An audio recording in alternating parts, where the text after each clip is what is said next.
Coming up on The Daily with me, Niall Paterson. He's the special advisor turned cabinet minister who this week accused Nigel Farage of being on the side of Jimmy Savile. So, who is Peter Kyle?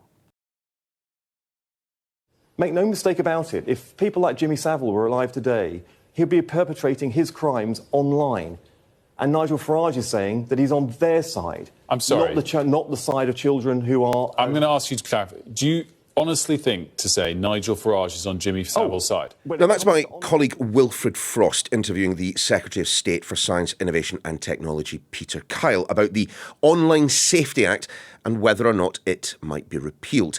It all got just a little bit heated. So make no mistake. This is a major leap. You're going to stick to the fact that you said that Nigel Farage is on Jimmy Savile's side. Nigel Farage is on the side of turning the clock back to the time when strange adults, strangers, can get in touch via messaging apps with children. We have now asked to age verify the age in which people can have access to online content. And that's landed him in more than a bit of bother. Nigel Farage, of course, denies being in any way a supporter of the vile Jimmy Savile. Apologies are being demanded. None have yet been offered. Kyle himself, well look, do not beat yourself up if this isn't a name you immediately recognise. But Savile aside, his star is very definitely on the rise. So, as it's the weekend, we thought we'd take a bit of time to find out what makes this particular politician tick. A bit later, I'll be speaking to former Labour Chief Whip Baroness Armstrong. Kyle served as her special advisor. But we turn first to our chief political correspondent, Jon Craig. Jon, take us back to how this all started. The row began at the beginning of the week when Nigel Farage staged a news conference at which he announced that if Reform were to form a government, they would scrap the Online Safety Act. Now, this is an act that's been a long time in development, partly because of the general election last year. It's something the Tories started to bring in, and then Labour inherited it and brought in. The idea really is to protect children from harmful material online. And the problem the Reform have with it is that they say it's a gag on free speech, and that's why Mr Farage and his supporters want to get rid of it. It's the use of language by Peter Kyle and a certain comparison that he was drawing that I think made Nigel Farage reform and many others sit up and pay attention. What Mr Kyle was saying was that Mr Farage was on the side of the predators. That was the phrase he used. And Mr Farage took great exception to the mention of Jimmy Savile. Now, since this row began at the beginning of this week, of course, plenty of opponents of the Labour Party have recalled Boris Johnson's controversial attack on Sir Keir Starmer when he was Prime Minister, where he accused Sir Keir Starmer, when he was Director of Public Prosecutions, of failing to prosecute Jimmy Savile. Now, Sir Keir has always said that it wasn't his decision, it was taken by somebody else, and he has since apologised for the fact that it didn't happen. But of course, this row this week has reopened the controversy over Jimmy Savile and whether or not Sir Keir should have prosecuted Jimmy Savile. Despite all of that, Labour is not backing away from what Peter Kyle has said. In fact, they're doubling down on it. No, the next day it was the term of Heidi Alexander, the Transport Secretary. She backed Mr Kyle. And Mr Kyle is he's a man who feels things very passionately. I mean, one of the criticisms of Peter Kyle from his critics is that he's an absolute zealot for AI, artificial intelligence. But he's something of a zealot also on tackling and cracking down on online pornography and harmful material there. He does get stuck in, there's no doubt about that, and he's not giving an inch to Nigel Farage on this, and there'll be plenty of his Labour colleagues will say, well done, Mr Kyle, for taking on Nigel Farage on this issue. What does it say, though, about Mr Kyle's relationship with the leadership of the party and indeed his place within the party, that Labour haven't simply backed him on this? I mean, they've repeated the accusation that he has made. He's in step with the leadership. Peter Kyle is, I think it's probably fair to say, one of Labour's rising stars. I mean, he's only been in Parliament since 2015. He was elected the same election as Sir Keir Starmer. Now, His background, if I can just give you a potted biog of Peter Kyle, he worked in charities before he became a Member of Parliament. He also had a spell as a Labour Special Advisor in the Cabinet Office. He worked for a Labour minister called Hilary Armstrong, who'd previously been Labour's Chief Whip. When he won his Hove seat in 2015, he only won it by 1,200. Now his majority is nearly 20,000, which shows what a good campaigner he is. Now, the other point I'd make about Peter Kyle is not long after he became an MP, he was on a select committee, business, energy and so on, that great unwieldy title that Labour had at the time. And he took on, famously, in a select committee hearing, the boss of Sports Direct, Mike Ashley. They had a right old ding-dong. Getting a sense of your demeanour here today, would you describe yourself as a kind person? I think I can answer that, really. No, I don't want you to answer that, thanks. This is about him. Although I should also add that, having seen how authentic you are as an individual, I don't think you need to bring a PR person with you to events like this in the future, but anyway. Keith, if you could go cheerio, and we can halve your fees. Yeah, thank you very much. But that was where he made his name. It was a great exchange, and people started to notice Peter Kyle, who at the time had only been in Parliament a short time. And then, of course, he had a succession of shadow cabinet posts, and I think his supporters would say he's been pretty successful in taking on, if you like, the pornographers, the online harm people, because he feels passionately and strongly about it. But the other time he really made a name for himself in opposition was over. Do you remember the Brexit debates when Theresa May and then Boris Johnson? Yes. He teamed up with another Labour MP called Phil Wilson. Now, Phil Wilson was the MP who succeeded Tony Blair in Sedgefield, and it was called the Kyle Wilson Amendment, and it was basically a move to sort of not unpick Brexit, but it was all about a second referendum on the Brexit deal. That only narrowly failed to get through, but he made his name there as well. And I'd go as far as to say, I don't think this row has damaged Peter Kyle. I think because the Labour Party will say, well done for taking the fight to Nigel Farage. And it's possible that in a reshuffle later this year, he could get promoted to a more high-profile job. Let's wait and see. I mean, John, how have you found him? I mean, Peter Kyle found himself in a little bit of bother recently when he pitched up for an interview wearing jeans and a t-shirt. Now, I am certain if he were meeting you for a chat, he would never be so disrespectful.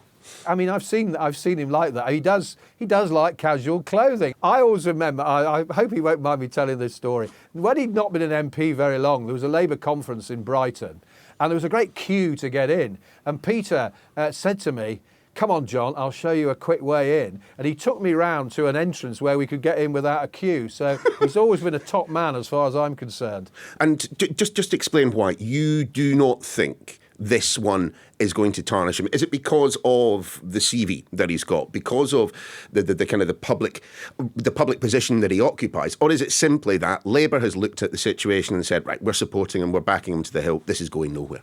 Yes, he's got the backing of the leadership, he's got the backing of cabinet colleagues, but so far he's got the support of the party, it seems, and I don't think it's damaged him. Mr Farage loves a scrap, but also he's discovered that so does Peter Kyle. First thing Nigel Farage did was say, I demand an apology. Well, where are we now? Towards the end of the week, and there's no apology. OK, so let's put some of that to Peter Kyle's former boss. Baroness Armstrong was a minister in the last Labour government. He was her special advisor when she was Secretary of State for the Cabinet Office. Hilary, let's very definitely call you that for the rest of our chat. Look, we've just been talking to our chief political correspondent, Jon Craig. He described Peter as someone up for a scrap. I mean, was that how he was when he worked for you? I think that's an exaggeration. What he doesn't do is run away from a struggle. But Peter's someone who always tries to find a way forward. He is a great negotiator, and he really does try to find ways forward. He's never aggressive. He's never as explosive as I am. He is much more calm and measured and thinks his way through things. So I don't see him as someone who's always out looking for a scrap. That's not him. What he is someone who doesn't run away when he really needs to confront what he thinks is wrong. I mean, using your very keenly attuned political antenna, do you think that there will be much fallout from these comments, Jimmy Savile, the Online Safety Act and so on? I think that this is almost the first time someone has taken Nigel Farage at on his word. He's been getting away with murder. He doesn't think before he speaks sometimes. And actually, people like the media love that. And he gets away with it. And I suspect it was the same about the Online Safety Act.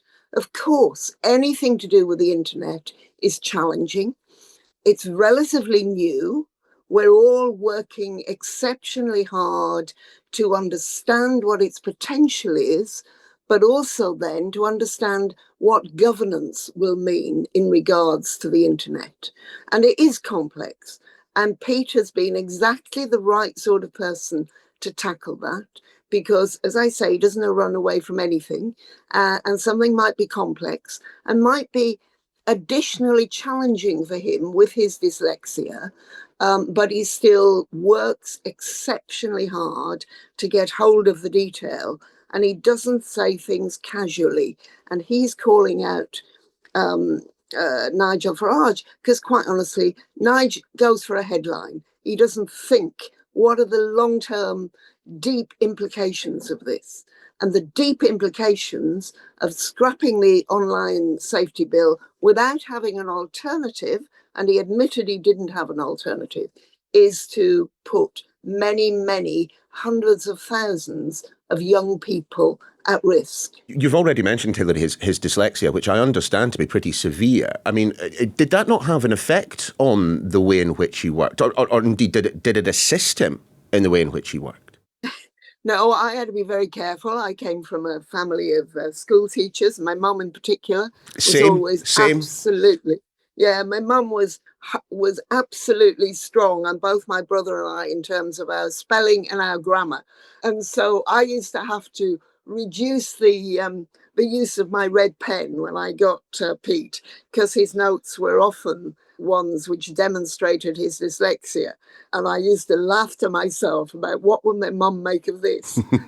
But what it meant was that he went away and worked often when I'd given up for the night. Pete, I now know, would go off on his own to read things, because it took him a lot longer to read things than it did people like me. How would you describe him in terms of being a political operator? As you say, the time he was working with you was quite a bruising one inside the Labour government. He was never part of the friction. You've got to understand that about Pete. He's not somebody who looks for friction. He looks for ways of sorting out problems. He looks for ways forward. He was never factional in the party, but he was absolutely loyal to me, and he was absolutely loyal to the Prime Minister of the day. And he wouldn't be insulted if you called him somebody who at that stage was absolutely a Blairite. But that didn't mean he was factional in the way he dealt with Gordon's people. You say not factional, but I'm wondering to what extent he was ideologically driven. I mean, a lot of the policy work that you've been talking about that he was doing back then, you can see traces of in what he is now doing in government. Absolutely driven by trying to improve opportunities, particularly for the most vulnerable. And Pete has been driven in that way throughout his working life. I mean, don't forget, he left school at 16 because it was a difficult time for him. And he sat in the offices of the Body Shop. He sat in those offices, which were where he lived, until they noticed him and gave him a job in the office. He was an office boy. And they eventually put him to work on finance.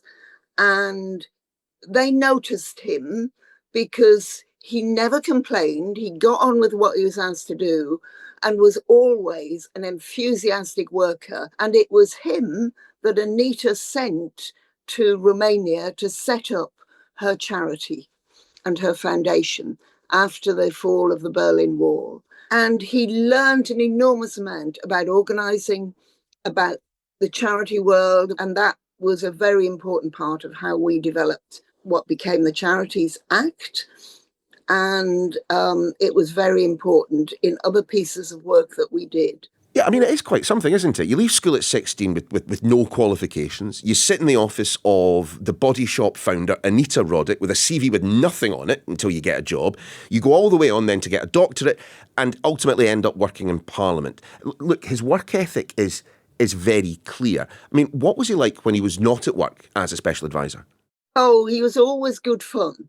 Always got a good sense of humour. He really enjoys his social life and has very good friends. He still is very friendly with people he's known all the way through since university, and now a whole other series of friends that he made when he was working for government. And we all get together every now and again. His is a life that has been touched by significant trauma. He is an openly gay MP at a time when we're all rather used to that concept. But back in 2012, he very unfortunately lost his partner, Vlas. And then within a handful of days, he lost his mother. That must have been an awful time for him.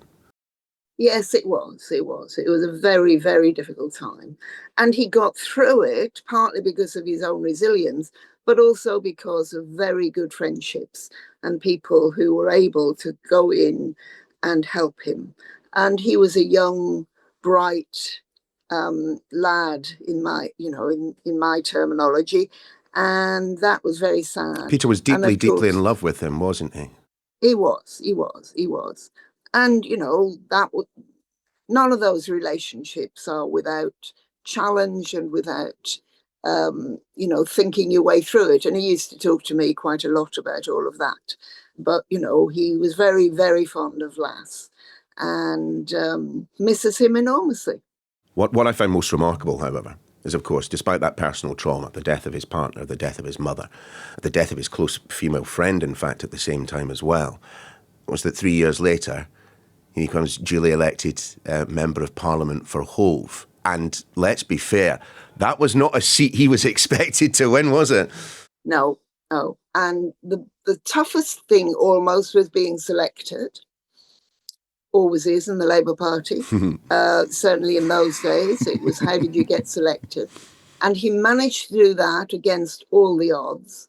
And then he basically, for 2 years nearly, we would meet every month and just craft the campaign and craft what it was he wanted people in the Hove area to know him for. Just then, describe the nature of your relationship, because I've been referring to him as a minister and even rather rudely as Peter throughout this. You've been mentioning him as Pete. I mean, am I wrong to detect that there is much more than just a professional relationship from all those years ago? Yeah, we're very good friends. Yeah. And that doesn't mean we don't know how to be professional, of course, around each other, and we are. But he has got me working. I'm in my 80th year. And they were looking at digital inclusion, or, what needs to happen for people like me to be more comfortable using the internet. So he said they needed somebody old. Somebody who wasn't a techie and somebody who knew about poor and vulnerable people, and they came up with me. So I'm chairing the committee on digital inclusion, and we have a very professional relationship around that, where I make demands of him and of the department, but outside of that we're still very good and close friends. You are, I think it is fair to say, very, very proud of what Pete has accomplished. Oh, absolutely. Yes, absolutely. I think if we had more people like him in politics, our world would be a better place. Hilary, thanks very much indeed. And that's your lot for the Daily for this week. In fact, we will see you again Monday.